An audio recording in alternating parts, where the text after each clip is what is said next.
Olá, meus queridos. Hoje queremos refletir sobre o Evangelho do 25º domingo do Tempo Comum, ano A, que se encontra em São Mateus, no capítulo 20, versículos de 1 a 16. Esse Evangelho não é diretamente continuidade da semana passada, que Jesus tratou sobre o perdão, né?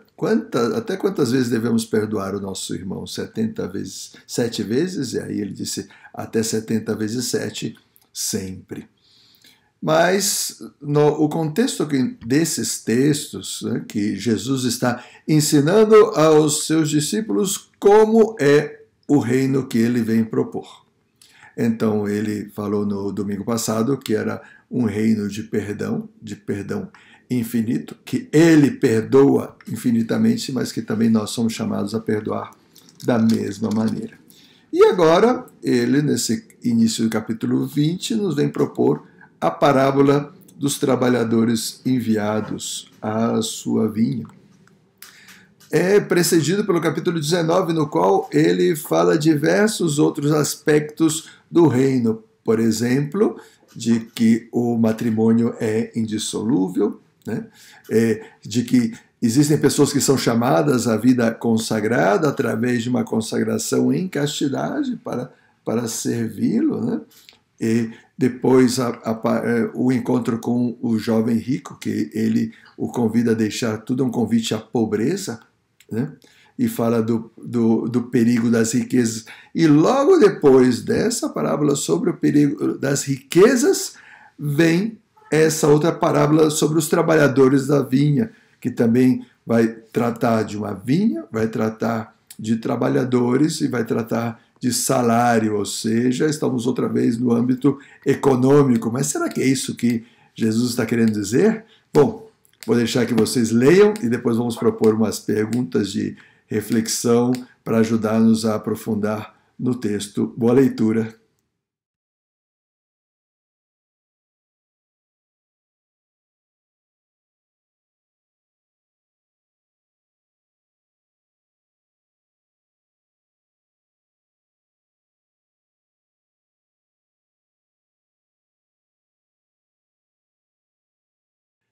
Espero que tenham podido ler com tranquilidade o texto. E como vocês puderam perceber, é uma parábola que tem vários personagens, né? Em primeiro lugar, Jesus começa falando do reino dos céus, né? Que é semelhante a um pai de família que sai de manhã. Então, na tradução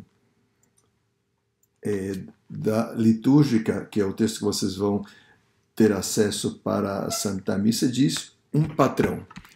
Mas na tradução da Bíblia de Jerusalém diz que é um pai de família.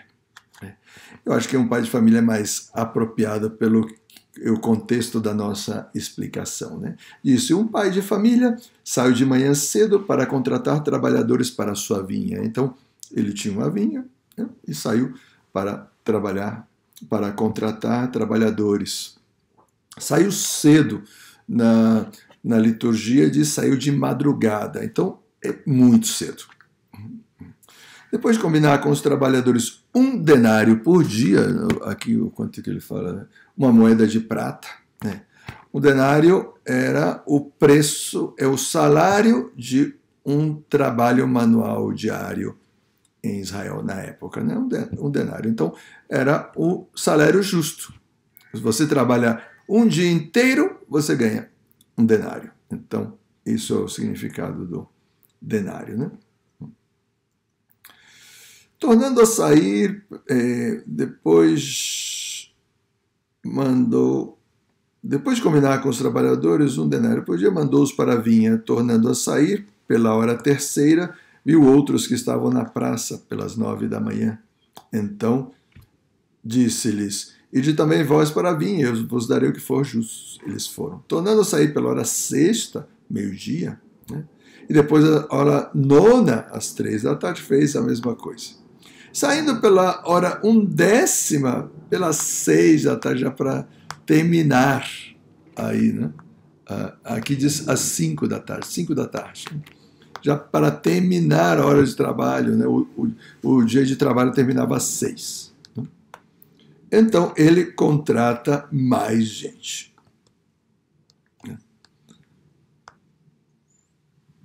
Impressionante aqui, ele diz, né?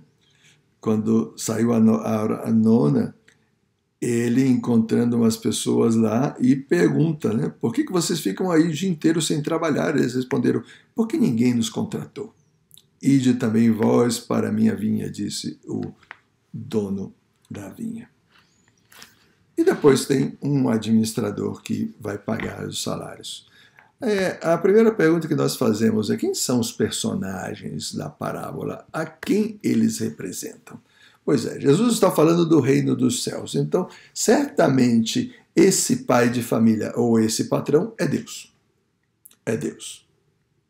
É Deus Pai que ele tem uma missão para cada um de nós. A vinha, no Antigo Testamento, sempre representou Israel. Então, os profetas, quando se queriam referir a Israel, muitas vezes falavam da vinha, né? Que Deus se tinha plantado uma vinha para assim. Profeta Isaías, profeta Ezequiel, profeta Jeremias, falando da vinha do Senhor. Então, quando fala de trabalhadores para a sua vinha, né, são aqueles que estão em Israel e que vão trabalhar na vinha do Senhor, na casa do Senhor, na sua casa. Ou seja, aqueles que vão poder exercer uma missão nesta vida. É a missão de vida. A missão de vida é encontrar-se com Deus. Quando Deus se planta uma vinha, quer dizer, ele quer mostrar para essas pessoas um caminho de encontro com Deus, dar um sentido para a vida. A vida não é sem sentido. E o trabalho nesta vida tem um sentido de eternidade. Eu estou me preparando para o encontro com o reino dos céus, o reino de Deus na eternidade. Então, o que eu faço aqui é uma continuidade para encontrar-me com Deus na eternidade. É isso que o Pai está fazendo. Ele, quando contrata um trabalhador para a sua vinha, ele lhe está dando o privilégio de vir trabalhar na sua vinha. O privilégio de ter um sentido na vida, de que a sua vida tem um sentido. Ele não está aqui simplesmente sobrevivendo, não está jogado nesse mundo sem saber o que fazer. Ele está trabalhando na vinha do Senhor. Ele tem a certeza de que esse Senhor lhe vai dar um salário. E essa é outra grande coisa dessa parábola. Uma vez que você é contratado, você já não é um desocupado. Então, você vai ter um salário. Você tem um trabalho, você tem um sentido na vida, mas você também tem um salário garantido. Você vai ser pago. O pai de família combinou com eles, né? Eu vou lhes dar 1 denário. Isso ele combinou com os primeiros, aqueles que eram lá, que foram contratados de manhã cedo. A quem representam essas pessoas que foram contratadas de manhã cedo? Né? Representam os que são batizados desde criança. E no caso aqui da parábola, né, quando Jesus não falava para cristãos, né, falava para israelitas, representava quem é israelita de nascimento. Mas o evangelho é destinado a cristãos. Então, São Mateus está falando para quem é batizado desde criança. Então, desde criancinha, essas pessoas têm o privilégio de saber que essa vida é para encontrar-se com Deus.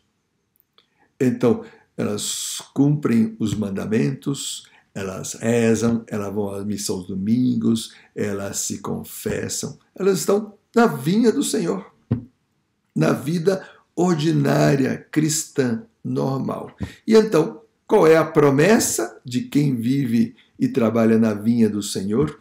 Quem é cristão tem a sua vida de oração, se confessa, cumpre os mandamentos. Qual é a promessa? 1 denário, entrar no reino dos céus. Vamos receber como pagamento esse denário, essa entrada no reino dos céus.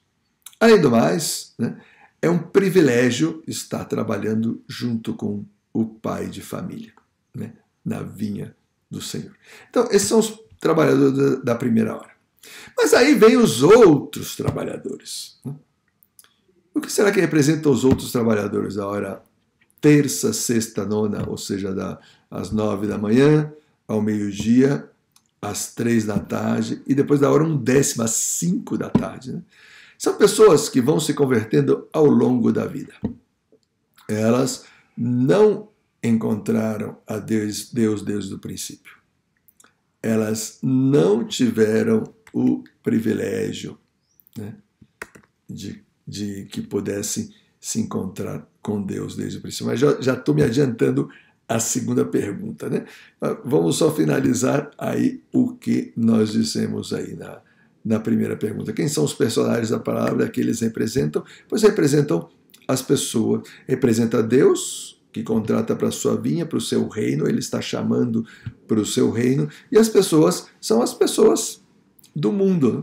Que ou já têm a fé desde o princípio, ou que vão se convertendo ao longo da vida. Então, como vocês se dão conta, não é uma parábola pecuniária. Jesus não está falando sobre o valor do dinheiro ou não. Ele se serviu de uma parábola econômica, mas para falar sobre o reino dos céus. Então agora sim podemos entrar na segunda, né? Por que o patrão esteve contratando pessoas ao longo de toda a jornada? Porque Deus, ele não se interessa só por aqueles que são cristãos do batismo. Ele quer que todas as pessoas se salvem. É o mandamento universal de Deus. Ele quer trazer para o seu redil todas as ovelhas. Ele é capaz de deixar as 99 no monte para ir atrás da ovelha perdida.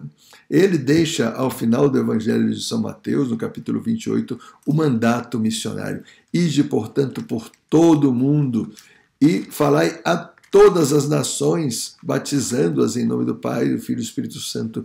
Ele nos convida para a conversão. O Pai, ele não está contente só em salvar alguns. Ele não se concentrou só em salvar os israelitas. No início da sua missão, sim, porque Deus Filho foi enviado para os israelitas, porque eles seriam os primeiros a escutar a mensagem de salvação. Mas depois, essa mensagem tem que chegar a todas as pessoas. Então, ele vai ao longo das vidas das pessoas. Se ela teve a oportunidade na primeira hora, beleza, mas pode ser que não teve a oportunidade. Então isso vai acontecer ao longo da vida, quando ela tenha 10 anos, quando ela tenha 20 anos, quando ela tenha 30 anos, e já quando tenha lá, já esteja a ponto de bater as botas, né? Já esteja a ponto de deixar essa vida, Deus ainda quer dar oportunidade para as pessoas. No fundo, ele está dizendo, todo mundo nesta vida tem a oportunidade de entrar no reino dos céus. Alguns vai ser através da igreja, outros através do plano B que nós não sabemos. Deus sempre tem um plano B para atrair as pessoas para si. Então nós não sabemos exatamente qual é o plano B. Está muito ligado à consciência das pessoas, o que elas sabem, o que elas conhecem, né? Então pode ser que esses sejam os trabalhadores aí da hora 1/10, né? Aqueles que lá, no último momento da vida, se dão conta da salvação que Deus lhes está oferecendo. Mas aqui vem o momento mais conflitante dessa palavra. O momento do pagamento. Diz aqui no texto, né, vamos usar o texto litúrgico. Quando chegou a tarde, às 18 horas, né, quer dizer, né, disse o patrão ao administrador, chama os trabalhadores e paga-lhes uma diária a todos, começando pelos últimos até os primeiros. Então, já o patrão disse, paga uma diária a todos. Então, o administrador é só quem administra, né? No caso, a igreja é aquela que administra as graças de Deus neste mundo. Ela só distribui as graças que Deus lhe concedeu. A igreja mesma não tem as graças. Né? Então, vieram os que tinham sido contratados às 5 da tarde, ou seja, trabalharam só 1 hora.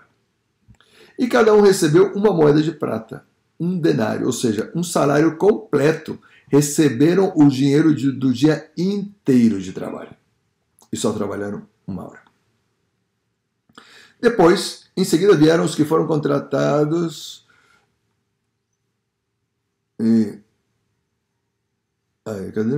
Vieram que tinham às 5 da tarde, cada um recebeu uma moeda de prata. Em seguida, vieram os que foram contratados primeiro e pensavam que iam receber mais. Ou seja, aqueles que foram contratados antes, né? Porém, cada um deles também recebeu uma moeda de prata. Então, independente da hora que eles foram contratados, aqueles das 3 da tarde, aqueles do meio-dia, aqueles das 9 da manhã e aqueles que foram cedinho, que deve ter sido às 6 da manhã. Ao receberem o pagamento, começaram a resmungar contra o patrão. Estes últimos trabalharam 1 hora só, e tu os igualastes a nós, que suportamos o cansaço e o calor do dia inteiro. Então o patrão disse a eles: Amigo, eu não fui injusto contigo. Nós não combinamos uma moeda de prata? Pois é, se nós vemos o texto, quando os primeiros foram contratados, o patrão lhe disse: Venham trabalhar comigo e eu lhe pagarei uma moeda. Eu lhe pagarei 1 denário. Eu lhe pagarei o salário de um dia, que é o justo. E quando contratou os outros, ele não disse quanto ia pagar. Ele disse: Eu pagarei o que for justo. E eles aceitaram ainda assim, sem saber quanto que eles iam receber. Eles aceitaram ir trabalhar. Então, quando o patrão disse: Não combinamos uma moeda de prata, toma o que é teu e volta para casa. Eu quero dar a este que foi contratado por último o mesmo que dei a ti. Por acaso não tenho direito de fazer o que quero com aquilo que me pertence?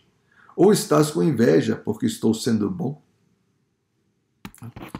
Então, por que o pai de família fez isso? Por que Deus fez isso? Porque a salvação é universal. Ele quer que todos se salvem, independente do momento no qual essas pessoas se converteram. Então, quer que ela seja cristã de berço, quer que ela tenha se convertido no último momento da sua vida, ela pode encontrar a salvação. Ela se salva. Não é que os que entraram antes vão se salvar mais do que os que entraram depois. A salvação é para todos. O reino de Deus é para todos. Aí pode ser que algum de vocês pense como eu pensava quando era jovem, né? Puxa vida, então para que eu estou me esforçando tanto para ser um bom cristão? Melhor eu vou curtir a vida, vou cair na gandaia, vou beber, roubar, assaltar, estuprar, violar, fazer qualquer coisa aí, o que der na telha. Depois eu me converto, me comporto bem. Claro, eu exagerei nos pecados, né? Não precisa ser tanto, né? Mas só para quem rezar tanto, para quem se esforçar tanto por ser tão certinho. Não, vamos relaxar mais. Aí, mais no final da vida, aí eu me converto, recebo aí o perdão dos pecados e pronto. Primeiro está o problema que a gente nunca sabe, né, quando a morte nos vai alcançar. Então, já com isso, esse pensamento que eu acabei de falar não tem o menor sentido. Mas vamos supor que você soubesse, você vai viver 120 anos. Então, pois durante 100 anos você curte a vida, os últimos 20 anos você se converte e tal. Pois eu vou lhes dizer, não vale a pena. Meus queridos, ser cristão não é um peso, é um privilégio. É um privilégio. Aqueles que estão vivendo o cristianismo como um peso não sabem o que estão fazendo. E, na verdade, não são cristãos de verdade. Porque se fossem, estariam desfrutando da presença do Senhor. É Ele mesmo. Aqui nós temos o Senhor, aqui nós temos Nossa Senhora. Que privilégio você viver a vida sendo amado por Deus, sabendo que toda a sua vida tem sentido. Desde que você acorda até que você vai dormir. Até o seu sono tem sentido se você oferece para Deus. Todas as suas orações, você sabe que Deus está presente na sua vida o tempo todo. Você sabe que você pode oferecer o que você está fazendo, você pode pedir, você pode louvar, você pode agradecer. E você sabe que você está a caminho da vida eterna, que você vai se encontrar com esse Deus, com quem começou a sua conversão aqui nessa terra, e depois você vai vê-lo e vai amá-lo na eternidade. Olha só que privilégio! Os ateus não sabem nada disso. Vivem nessa vida como qualquer animalzinho, desesperado, porque depois vai acabar tudo e vão estar no vazio existencial. Vão deixar de existir simplesmente. Não existe nada depois. Qual a esperança? Qual é a alegria de viver para um ateu? É só deixar um legado, porque para ele mesmo não vai ter nada, esperando que o seu filho, o seu neto, desfrute da vida tanto quanto ele desfrutou, se é que desfrutou, porque sempre está pensando que depois não tem nada. E aquele cuja religiosidade é difusa, então pensando, o que será da minha vida depois da morte? Como que vai ser? Todos eles vivem uma insegurança terrível. E quem vive no pecado também não desfruta a presença de Deus. Meus queridos, os maiores privilegiados dessa parábola foram os que foram contratados primeiro, só que eles não souberam. Eles não souberam que estavam trabalhando na vinha do Senhor. Então eles se comportaram só como trabalhadores. Eles não se deram conta de quem estava contratando eles era o pai de família. Ele estava chamando para fazer parte da sua família. Meus queridos, peçamos a Deus que essa parábola enche o nosso coração de uma grande esperança, de que tudo nessa vida tem sentido porque Deus está conosco em cada momento dessa vida, que nós possamos viver assim, com a alegria de ser cristãos, com a grande alegria, a grandíssima alegria de ser católicos, de poder receber a Jesus na Eucaristia, de poder participar da Santa Missa, de ser perdoado por Ele na confissão, de ter uma mãe que nos ama, que cuida de nós e que está conosco 100% do nosso tempo, pensando no nosso bem, intercedendo por nós, ajudando-nos a cumprir a nossa missão nessa vida e na eternidade. Peçamos a Deus que encha o nosso coração dessa alegria de ser cristãos e que nós tenhamos essa gratidão para agradecer ao Pai de nos ter contratado para a sua vinha. O Senhor esteja convosco, Ele está no meio de nós. Abençoe-vos o Deus Todo-Poderoso, Pai, Filho e Espírito Santo. Amém. Que Deus os abençoe muito, que tenha uma semana fenomenal.